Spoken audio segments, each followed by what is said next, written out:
अच्छा जी, बात कर लें बिलावल भुट्टो जरदारी, पाकिस्तान पीपल्स पार्टी के चेयरमैन। उन्होंने कश्मीर, क्योंकि वहाँ इंतखाबात होने वाले हैं और बहुत कम वक्त रह गया है, तो वहाँ एक जलसा आम से जो खिताब करते हुए जो उन्होंने नून लीग पर ख़ास तौर पर जो बातें कर रहे हैं वो बड़ी अहम है। एक तो उन्होंने ख्वाजा आसिफ साहब के हवाले से, वज़ीर दिफा हैं, उनके हवाले से मुतालबा कर दिया नून लीग से इसे लात मार कर निकाल दें, जिसमें बड़ी लहज़े हो रही है नून लीग की जानिब से कि जनाब अपने अल्फाज का चुनाव बेहतर कीजिए। अच्छा, इससे ज़्यादा चढ़ाई बिलावल पर हो सकती थी, सिर्फ इसलिए नहीं हो रही कि पीपल्स पार्टी ने हाथ ज़ाहिर सहारा दिया हुआ है नून लीग को।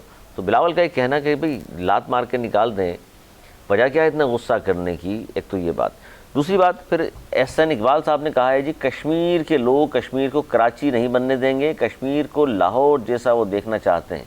यानी पीपल्स पार्टी ने ऐसी तैसी कर दी है कराची की, तो कश्मीर में जाके बिलावल जो कह रहे हैं तो उनको ये देखना चाहिए कि कश्मीर के लोग नहीं चाहते जो आप कराची में कर रहे हो, जो सिंध का हाल कर दिया आपने वैसा कश्मीर का हाल कर दें।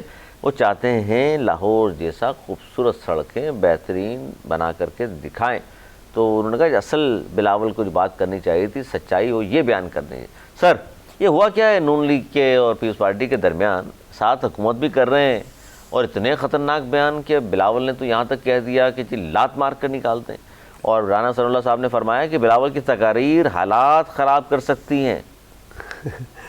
अली एक्चुअली इलेक्शन मुहिम चल रही है। इलेक्शन मुहिम की जो सियासी जलसों की तकारीर होती हैं वो तकारीर नहीं होती जो असेंबली में हो या बातचीत के दौरान। लेकिन इतने सीनियर आदमी के बारे में जो उनके मेरा ख्याल है जरदारी साहब से भी शायद एक आध साल को बड़े होंगे, वो उनके बारे में लात मार के निकाल दें। देखिए, ये तो उन्होंने बात ही ऐसी की, उनको बॉल ही ऐसी दी कि उन्होंने कश्मीर के एक बड़े इलाके को के लोगों को कश्मीरी मानने से मना कर दिया।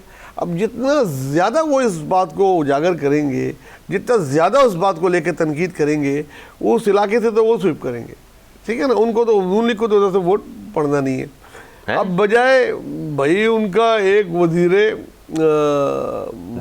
दिफा जब ये बयान कर रहा है उधर के लोगों को ही नहीं मान रहा कश्मीरी, तो वो कश्मीरी वोट देंगे उसको? आप सोच सकते हैं। बिलावल फिर ये क्यों कह रहे हैं कि जी हमें मौका मिला तो कश्मीरी किस्मत बदल देंगे? अभी तो उनकी हुकूमत तो है, बदल कहाँ दी उन्होंने किस्मत?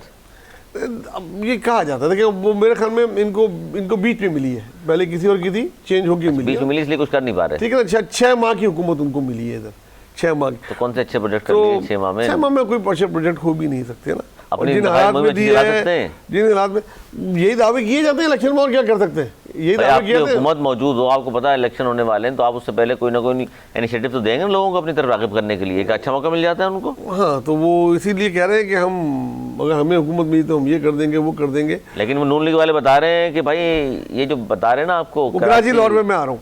देखिए, गिलगित में भी उन्होंने यही कहा था कि जी हम लाहौर बना देंगे, और ये बयान है उनका, वहाँ ये बयान पिट गया। गिलगित के लोगों ने उस बयान को मुस्तरद कर दिया और देखिए ये दलील आपकी इस तरह से कमजोर, यहाँ भी अगर वो साबित होगी नवाज भाई साहब कि ऐसी पार्टी जो अभी बनी है इस्तेकाम पाकिस्तान, वो जीत जाती है वहाँ 2-4 सीटें। क्या बात कर रहे हैं सर? नहीं, देखिए क्या बात कर रहे हैं, इनका ट्रैक रिकॉर्ड ही नहीं है। वो तो ये भी नहीं कह सकते कि हम पंजाब जैसा फलां शहर जैसा बना देंगे। अली, शायद आप भूल रहे हैं कि जो लोग जीते थे वो आज़ाद थे। आज़ाद जीतने के बाद वो इस्तेकाम पाकिस्तान में शामिल हुए थे।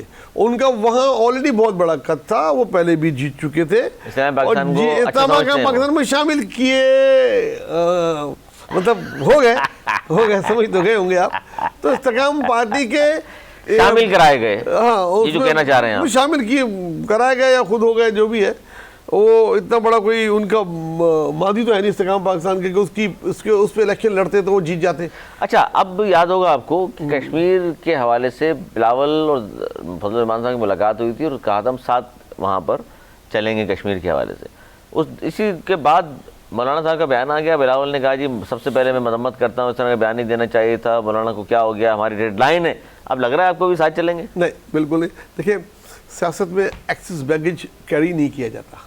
जैसे आप सफ़र में जा रहे हो ना, आपको 30 किलो अलाव है, आपको एक 30 किलो का बैग दे, मेरा भी ले जाओ, तो आप कभी कैरी नहीं करेंगे। आप बोलेंगे मैं अपना बोझ मुश्किल से उठा लूँ, तुम्हारा बोझ फालतू उठाऊँगा। तो इस वक्त कश्मीर में इलेक्शन में इस सिनेरियो में जो उन्होंने बात की है, ये एक एक्सेस बैगेज है और एक्सेस बैगेज कैरी नहीं करेंगे। उनके कोई उम्मीदवार जीत गए इत्तेफाक से, तो बाद में वो उनकी हिमायत कर देंगे, एक आध वजारत मिल जाएगी। आसिफ कोई बयान की मजम्मत हो सकती थी, ये लात मार के निकालना है, इसका मतलब है गुस्सा शदीद है, बात कोई और है। और ये भी साथ में कहा बिलावल ने कि अभी तक नहीं निकाला नून लीग ने, मैं ज़रा यहाँ से फारिग हो जाऊँ फिर बताता हूँ। वो उनकी दिली ख्वाहिश होगी कि कश्मीर के इलेक्शन के दिन तक वो उसको ना निकाले, ना वो अपना बयान वापस ले, और इस बयान को नून लीग का बयानिया ही समझा जाए, जो कि वो अपनी हर तकरीर में साबित करने की कोशिश करते हैं कि ये उन्हीं का बयानिया है। अगर नहीं है तो निकालें आप। और लात मारना मतलब बस वो जलसा होता है आवाम सामने, जोश खरोश, तो उसमें ये बातें पाकिस्तान की सियासत में जलसों में की जाती है, बल्कि ना सिर्फ पाकिस्तान में, हमारा जो आइन कानून इजाज़त देता है कि जलसों में आप जो मर्जी कह लें, आपके ऊपर कुछ नहीं होगा। आज आप ये बता दें तो जाके फिर मैं आगे जाके बात करूँगी। आइन कानून तो खाली असेंबली में इस बात को लागू करता है कि अगर आप असेंबली में आपकी कोई तकरीर है तो वो उस पर कोई केस वेस नहीं बन सकता, ठीक है। लेकिन जब जलसे जुलूस होते हैं, आप किसी पे तनकीद कर रहे हैं, आपका ज़ाती अखलाक है और उसकी ज़ाती वो है, आप तनकीद कर रहे हैं, तनकीद करें। कोई उन्होंने कोई उनको कोई इस किस्म का इल्ज़ाम तो नहीं लगा दिया जो बात उन्होंने ना नहीं की हो, जो बात उन्होंने की है उसको अच्छा ना ये सियासी वो इलेक्शन की टेक्निक है। एक और बात कर रहा हूँ कि लात मारने वाले बयान का, हालांकि सीनियर वजीर नवाज शरीफ के बहुत करीब हैं, ख्वाजा आसिफ सब जानते हैं और कब से सियासत कर रहे हैं 85 से, नवाज शरीफ और शहबाज शरीफ ने अभी तक इसका जवाब नहीं दिया।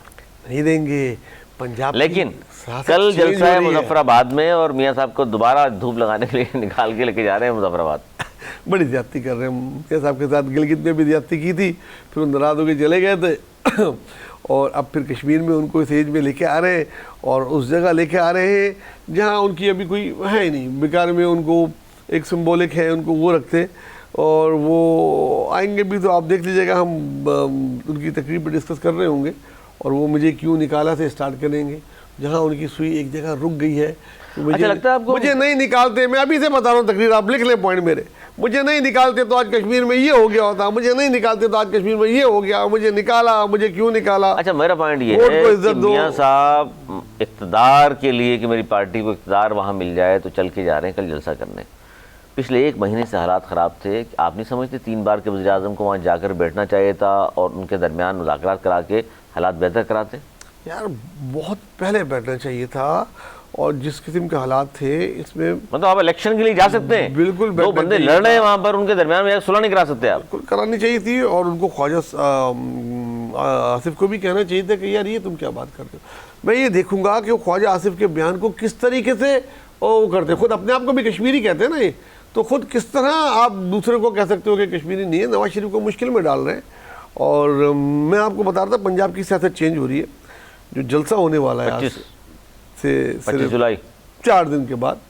इससे पहले मीनार पाकिस्तान पे 4 दहाइयों के बाद पीपल्स पार्टी जलसा करेगी, क्योंकि मीनार पाकिस्तान पर मोहतरमा बेनज़ीर भुट्टो ने जो जलसा किया था वो पाकिस्तान की तारीख का सबसे बड़ा जलसा नो डाउट आज भी है। और लेकिन उसके बाद पीपल्स पार्टी में हिम्मत नहीं हुई जी, उसके बाद किसी ने नहीं भरा। एक दफ़ा इमरान खान ने भरा था 2011 में, जिसके बाद चेंज आ गई थी। और ये जलसा भी पीपल्स पार्टी इसलिए कर रही है कि दिखाए कि क्या चेंज आ गई है और नून लीग के साथ पंजाब नहीं है। और अगर वो जलसा गाह भरने में कामयाब हो जाते हैं, और जैसे कि सुनने में आ रहा है कि 5-8 हैवी वेट इलेक्टेबल वहाँ शमूलियत इख्तियार कर रहे हैं। जी हाँ, जिसमें जहांगीर तरीन साहब का नाम आ रहा है, इस तरह कुछ KPK के 2 पुराने लोग हैं वापसी के उनकी कहा जा रहा है हो जाएगी। कुछ ये जो हमारा स्ट्राइकी बेल्ट है यहाँ से 2-3 लोगों के नाम आ रहे हैं। सर इस तरह के हैवी वेट्स हैं जो इलेक्टेबल अपने इलाकों में जो जीत जाते हैं, किसी पार्टी में भी हो, न सिर्फ जीत जाते हैं बल्कि उनके असर रसूख के नीचे कई MNA कई MPA हैं। हाँ, अगर वो शामिल हो जाते हैं और वो अपनी आवाम को जलसे गाँव में ले आते हैं, तो ये जलसा अगर कामयाब जलसा हो गया तो पंजाब की सियासत चेंज हो जाएगी। क्योंकि आज से 3 माह पहले पीपल्स पार्टी के बैनर झंडे तक नहीं लगने देते थे। जहांगीर तरीन साहब अगर आ गए भी उस पार्टी में, जो कि नजर आ रहा है, तो खान साहब के दौर में तो उनको कहते थे ये खान साहब का ATM है, फिर पीपल्स पार्टी में आके ATM बंद हो जाएगा। पीपल्स पार्टी में ATM की उनको जरूरत नहीं होती। बड़ी अच्छी बात की सर, बहुत अच्छी बात की, क्योंकि ऑलरेडी माशाल्लाह सारे ही। अब आपने बोल दिया, मैं क्या बोलूँ, लोग हैं पीपल्स पार्टी वाले कहते हैं कि हमें ATM की जरूरत नहीं है। बहरहाल अगर ATM आ रहा है तो कोई बात नहीं, अलीम खान भी है, वो भी है, वो वज़ीर आला के उम्मीदवार है। और सबसे बड़ी बात, पीपल्स पार्टी को पंजाब से ही लीडरशिप लानी पड़ेगी। अगर वो सिंध से या कराची से या हैदराबाद से लड़काना से ले जाके जलसे कहा भरे तो वो नहीं होगी। सर जाते जाते इस खबर के आखिर में आप नहीं समझते कि आसिफ अली जरदारी साहब की मफाहमती पॉलिसी नून लीग के साथ, जिसकी वजह से पीपल्स पार्टी पिछले 6-8 साल से पंजाब में खुलकर नहीं खेल पा रही, बड़ा नुकसान पहुंचा है पार्टी को? जी, उनसे अक्सर ये सवाल हुआ और उन्होंने तस्लीम भी किया। उन्होंने बोला कि जिस तरह के हालात में हुकूमत आ गई थी इमरान खान के बाद और मुल्क जिस तरह डिफ़ॉल्ट हो रहा था, तो हमको उस वक्त जो हमने फैसला किया कि मुल्क बचाना है। आप भी मान रहे हैं इस बात को कि डिफ़ॉल्ट हो रहा था? इमरान खान के जो आखिरी टाइम था जिसमें डिफ़ॉल्ट हो रहा था, इस किस्म के हालात आ गए थे, एलसीज नहीं खुल रही। देखो मैं बात खुल के करता हूँ, अगर किसी को खुल के कर रहे हैं फिर करें। देखिए 150 रुपए पेट्रोल, आज 350, उस वक्त डिफॉल्ट कर रहा था 150 पे। देखो पेट्रोल 180 पेट्रोल की जो आलमी डॉलर, 180 रुपए डॉलर था, आज 284। नहीं, अरे 400 रुपए में डॉलर नहीं मिल रहा था। अरे नहीं आ रहा था, मैं किया था कि उस जमाने की बात करूँ, 400 रुपए में डॉलर नहीं मिल रहा था, 500 की आवाज थी। 20 रुपए यूनिट बिजली, आज 70 रुपए। अरे देखिए वो आटे का तेल 1800 का था, आज 4200 का है। सर डिफॉल्ट 1800 पे कर लेता है। अब आपकी बारी आई तो 4200 पे भी नहीं कर रहा। आप महंगाई की बात अलग कर रहे हैं, अमूल का ज़र मुआवजा बिल्कुल नहीं था। 17 अरब डॉलर पड़े हुए थे। अभी गूगल करें स्टेट बैंक के ऊपर, अभी गूगल करें। नहीं ये गलत न लगाएं। आप कहें यार, मैं आप कहें अदम एतमाद कर दिया, खुलती थी हमारी, नहीं खुलती थे ही नहीं पैसे, अदम एतमाद कर दिया, करके कानूनी तरीके से हटाया, हम मान लेंगे। लेकिन ये ना कहें कि डिफॉल्ट हो गया था। 6.5 मैंने होने के करीब था, रोज बात हो रही थी। सर जीडीपी 6.5 पे कौन सा मुल्क डिफॉल्ट करता है यार? सब जो कागजी बातें थी वो मौजूद नहीं था। और उसके बाद उनका बयान ये बता रहा था, मैं क्यों उनको ज़्यादा डिफेंड करूं, उनका बयान ये था कि उस वक्त हमको सोचना था कि मुल्क को बचाना है कि पार्टी बचानी है, तो उसके लिए हमने ये कुर्बानी दी। और अब वो वक्त निकल गया तो वो पार्टी बचाने के लिए आ रहे हैं और वो पूरी कोशिश कर रहे हैं वो पंजाब में पीपल्स पार्टी को रिवाइव करने की। और ये जलसा साबित कर देगा 4 दिन बाद कि वो कामयाब है। सर आप जैसा 4 दिन सब्र कर लें। आप जैसा तज्जियाकार आदमी क्या इस बात पे एग्री नहीं करेगा कि नून लीग के साथ खड़े होकर आप नून लीग के खिलाफ वहाँ कैंपेन नहीं कर सकेंगे? अब कर सकेंगे, उस वक्त नहीं कर रहे थे। हुकूमत से बाहर आके करें ना, मुफाहमत थी, उस वक्त नहीं कर रहे। हुकूमत से बाहर आके करें। क्यों हुकूमत से बाहर है? हुकूमत का हिस्सा वो मानते ही नहीं अपने आप को। वो कहते हैं हमने एक वज़ारत दी, ये वज़ीर आज़म किसके वोट से है? हमने खाली इसलिए कि जमहूरियत डिरेल ना हो जाए।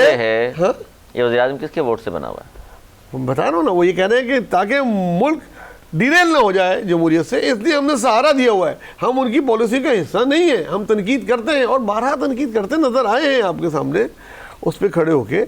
और बिलावल ने कहा कि पाकिस्तान की तारीख का सबसे कामयाब वज़ीर आज़म शहबाज शरीफ है।